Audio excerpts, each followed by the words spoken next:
पता नहीं भगवान ने कौन से काले पेन से मेरी किस्मत लिखी है, तभी तो हर तरफ अंधेरा ही अंधेरा है। लगता है भगवान ने मुझे इस धरती पर नाखुश मन से भेजा है, तभी तो मुझे अपने जीवन में इतनी सारी तकलीफों का सामना करना पड़ रहा है। जब मैं 10 साल का था तब मेरे पिताजी मुझे छोड़कर चले गए, जिस वजह से मैं पढ़ाई नहीं कर पाया, और जब मैं बड़ा हुआ तो मेरी माँ मुझे छोड़कर चली गई। बहुत अकेला हो गया हूँ मैं। ऊपर से ना तो मैं अपनी पत्नी की जरूरतों को पूरा कर पाता हूँ, न ही अपने बच्चों की खुशियों का ख्याल रख पाता हूँ। बहुत बुरा इंसान हूँ मैं। समझ में नहीं आता मैं बुरा हूँ या मेरी किस्मत। विजय रोज अपनी किस्मत और खुद को कोसता था, क्योंकि वो अपने जीवन में खुश नहीं था। वो अपनी गरीबी और लाचारी से बहुत तंग आ चुका था। ऊपर से घर में सबकी जरूरतों को पूरा करना भी विजय की ही जिम्मेदारी थी। शाम को जब विजय घर जाता है तो विजय की पत्नी सुधा उखड़े मन से विजय से कहती है, आज रात का खाना तो बन गया, पर कल सुबह के लिए घर में राशन नहीं है। तुम्हें कहते कहते लगभग 1 हफ्ता निकल गया, लेकिन अभी तक तुमने घर में राशन नहीं डलवाया। तुम्हें क्या लगता है मुझे बहुत शौक है तुम्हारी बातों को नजरअंदाज करने का? अरे मुझे भी पता है कि राशन कितना जरूरी है, लेकिन मैं मजबूर हूँ। मेरे पास राशन खरीदने के लिए पैसे नहीं है, और गांव का जो लाला है वो उधारी पर सामान देने को तैयार नहीं है, क्योंकि हमने अब तक का उसका पहले वाला हिसाब ही चुकता नहीं किया है। अरे बहुत परेशान हो गई हूँ मैं। कभी कभी तो सोचती हूँ कि अगर तुम्हारे सर पर इतनी ही गरीबी थी तो तुमने शादी क्यों की? इस गरीबी में बीवी बच्चों की जिम्मेदारी उठाना अगर तुम्हारे बस की बात नहीं थी तो क्यों की शादी? अगर तुम ऐसी बुरी स्थिति में मेरा साथ नहीं दे सकती हो तो तुम अपने मायके जा सकती हो, मुझे कोई दिक्कत नहीं है। वैसे भी जीवन साथी का मतलब होता है कि वो हर अच्छे बुरे वक्त में अपने साथी का साथ दे, पर तुम तो मुझे हर वक्त सिर्फ और सिर्फ ताने ही देती रहती हो। अरे तो क्या करूँ, मैं भी तो परेशान हो गई हूँ ऐसा जीवन जीते जीते। ना तो तुम हमें एक अच्छा जीवन दे सकते हो और ना ही हमारी छोटी मोटी जरूरत को पूरा कर सकते हो, इसलिए बेकार है तुमसे कुछ कहना। मैं तो जा रही हूँ अपने कमरे में सोने। पत्नी की बातें सुनकर विजय का मन ना तो खाना खाने का कर रहा था और ना ही सोने का, लेकिन फिर भी जैसे तैसे खुद को शांत करके विजय खाना खाता है और फिर अपने कमरे में जाकर सो जाता है। अगली सुबह उठकर विजय फिर से नाखुश मन से खेती करने के लिए खेत जाता है। तभी विजय की नजर एक चमचमाती हुई हरी मिर्च के ऊपर जाती है। दिन में भी उस मिर्च की चमक इतनी ज्यादा थी कि विजय की आंखें उस चमक से चौंधिया जा रही थी। अरे ये हरी मिर्च इतनी चमक क्यों रही है? कहीं मेरी आंखें तो खराब नहीं हो गई? और ये क्या, ये हरी मिर्च तो आम मिर्च के मुकाबले काफी बड़ी भी है। मुझे तो कुछ भी समझ नहीं आ रहा, आखिर ये सब क्या है? आज तक तो कभी मेरे खेत में ऐसी मिर्च की खेती नहीं हुई, फिर आज अचानक से। विजय उस मिर्च को अपने हाथ में लेता है। लेते ही उस मिर्च से एक हरी मिर्च जैसी परी निकलती है। परी को देखकर विजय थोड़ा हड़बड़ा जाता है और पीछे की ओर हो जाता है। बताओ विजय, मैं तुम्हारी कौन सी इच्छा पूरी कर सकती हूँ? मैं देख रही हूँ कि तुम पिछले कुछ दिनों से बहुत परेशान हो। हाँ मैं बहुत परेशान हूँ, पर मुझे एक बात समझ में नहीं आई, तुम हो कौन? मैं एक जादुई हरी मिर्च हूँ। जरूरत पड़ने पर ही मैं इंसान को अपना असली रूप दिखाती हूँ, और मैं कई दिनों से तुम्हें परेशान देख रही थी, इसीलिए मैंने सोचा कि लगता है अब मुझे तुम्हारी मदद करनी चाहिए। तो बताओ मैं तुम्हारी क्या मदद कर सकती हूँ? जब भगवान मेरी मदद नहीं कर पाए तो तुम मेरी मदद क्या करोगी? तुम एक बार अपनी इच्छा मुझे बता कर तो देखो। ठीक है, फिर अगर तुम सच में मेरी इच्छाओं को पूरा कर सकती हो तो मेरी यही इच्छा है कि मैं अब अपना गरीबी वाला जीवन नहीं जीना चाहता। मुझे अमीर बनना है, मेरे पास धन दौलत गाड़ी बंगला सब कुछ हो, मैं ये चाहता हूँ। क्या तुम मेरी इच्छा पूरी कर सकती हो? ठीक है, मैं तुम्हें अभी अमीर बना देती हूँ, लेकिन तुम्हें मुझसे वादा करना होगा कि तुम कभी भी अपनी अमीरी और धन दौलत को लेकर घमंड और अहंकार नहीं करोगे।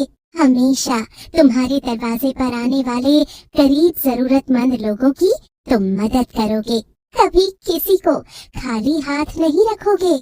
ठीक है, मैं वादा करता हूँ कि अमीर बनने के बाद मैं कभी किसी के साथ कोई बुरा व्यवहार नहीं करूँगा और कभी किसी को अपने दरवाजे से खाली हाथ वापस नहीं करूँगा। परी विजय के कहने पर विजय को अमीर बना देती है। विजय का घर अब एक बंगले में बदल चुका था। उसके पास धन दौलत सब कुछ था। अपनी अमीरी देखकर विजय बहुत खुश था। सुधा, अब हमारे पास सब कुछ है, बंगला, गाड़ी, दौलत, हर वो चीज हमारे पास मौजूद है जिसकी चाह बरसों से हमें थी। अब हमें कहीं कभी भी किसी के आगे हाथ फैलाने की जरूरत नहीं होगी सुधा। हाँ, ये तो आपने बिल्कुल ठीक कहा। मैं तो बेकार में ही आपको ताने सुनाती थी, पर आप तो बड़े ही किस्मत वाले निकले। अरे आज के टाइम में कहाँ किसी को परी या फिर कोई जादुई हरी मिर्च मिलती है। हाँ, ये तुमने बिल्कुल ठीक कहा। सच में बहुत अच्छी किस्मत है मेरी। एक टाइम था जब मैं अपनी किस्मत को रोज कोसता था, पर अब समझ में आ रहा है कि मेरी किस्मत तो सच में बहुत अच्छी है। वो क्या कहते हैं सुधा, जिसकी किस्मत में राजा बनना लिखा हो वो किसी न किसी तरीके से राजा बन ही जाता है। विजय अमीर होते ही परी से किया हुआ वादा भूल जाता है, इसलिए विजय के मन में घमंड और अहंकार ने जगह ले ली थी। एक दिन विजय के घर विजय का एक दोस्त मनोज आता है, जो कि बहुत गरीब था। विजय, ओ विजय, कहाँ है तू? जल्दी बाहर आ, मुझे तेरी जरूरत है दोस्त। क्या बात है मनोज, क्यों जोर जोर से चिल्ला रहा है तू मेरे घर में? और तुझे क्या लगता है कि मैं बहरा हूँ इसीलिए तू जोर जोर से चिल्ला रहा है? अरे नहीं विजय, ऐसी कोई बात नहीं। वो दरअसल मैं बहुत परेशान था। अरे तू परेशान है तो उसमें मैं क्या करूँ? विजय, मुझे तेरी जरूरत है दोस्त, बहुत परेशान हो गया हूँ। घर में बहुत आर्थिक तंगी चल रही है, इसीलिए मुझे तुझसे थोड़ी मदद चाहिए। भगवान के लिए अपने दोस्त की मदद कर दे, तेरा बहुत एहसान होगा मुझ पर। अरे पर मुझे तेरी कोई मदद नहीं करनी और ना तुझ पर कोई एहसान करना है, इसीलिए तू किसी और का दरवाजा खटखटा, क्योंकि यहाँ तो तेरी मदद करने वाला कोई नहीं है। विजय यार, तू तो मेरा दोस्त है ना, फिर भी तू मेरी मजबूरी नहीं समझ पा रहा है। तू तो जानता है ना कि 2 महीने बाद मेरी बीवी की डिलीवरी होने वाली है और मुझे पैसों की बहुत जरूरत है। भगवान के लिए मेरी मदद कर दे भाई। अरे मेरे भाई, मेरे पास पैसे नहीं है और मैं चाह कर भी तेरी मदद नहीं कर सकता, तो भगवान के लिए यहाँ से चला जा। मुझे और मेरे घर वालों को परेशान मत कर, क्योंकि तुम जैसे गरीब लोगों का रोज का यही ड्रामा है, कोई ना कोई बहाना लगाकर आ जाते हैं पैसे मांगने के लिए।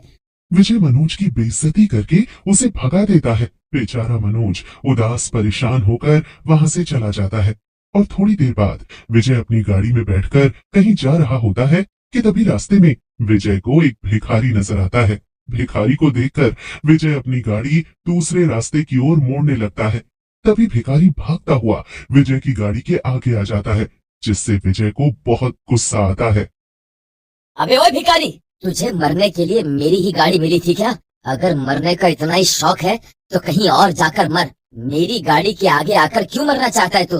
मालिक, 2 दिन से भूखा हूँ, कुछ खाने को दे दीजिए। हे भगवान, अरे तू 2 दिन से भूखा है या पिछले 2 महीने से, मुझे इससे क्या? मैंने ठेका थोड़ी ना ले रखा है तुम जैसे भिखारियों को खाना खिलाने का। अब भगवान के लिए यहाँ से चला जा, वरना मैं अपनी गाड़ी से तुझे ठोक दूंगा। मालिक, आप कैसी बातें कर रहे हो?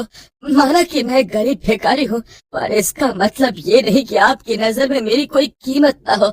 मालिक, मैं बहुत भूखा हूँ और काम करने की स्थिति में नहीं हूँ, वरना मैं मेहनत करके भी खा सकता था, पर भगवान ने मुझे काम करने के लायक ही नहीं छोड़ा है।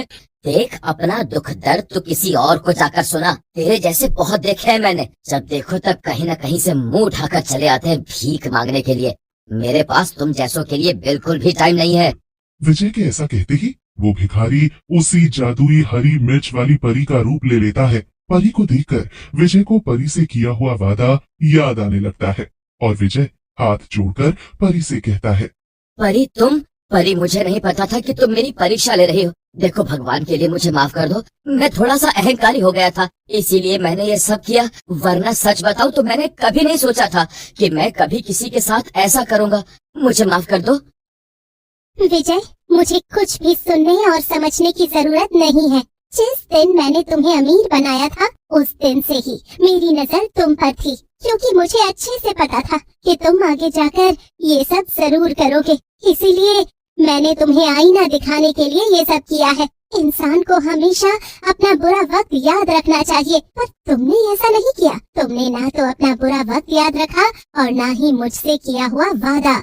हाँ परी, मैं जानता हूँ कि मुझसे बहुत बड़ी भूल हो गई है, लेकिन भगवान के लिए तुम मुझे माफ कर दो। मुझे बस एक मौका और दे दो। मैं तुम्हें माफ करती हूँ, पर मैं तुमसे तुम्हारा धन दौलत सब कुछ वापस लेती हूँ, क्योंकि मुझे नहीं लगता कि तुम इसके लायक हो। ऐसा कहकर परी तुरंत विजय से उसका सब कुछ वापस ले लेती है, जिसके बाद विजय फिर से गरीब हो जाता है। अपना गरीबी वाला जीवन दोबारा देखकर विजय और विजय की पत्नी सुधा दोनों बहुत परेशान हो जाते हैं और उन दोनों को समझ में आ जाता है कि घमंड और अहंकार हमेशा इंसान को ले डूबते हैं, जैसा कि विजय के साथ हुआ। इसलिए हमें कभी भी किसी भी चीज पर घमंड और अहंकार नहीं रखना चाहिए।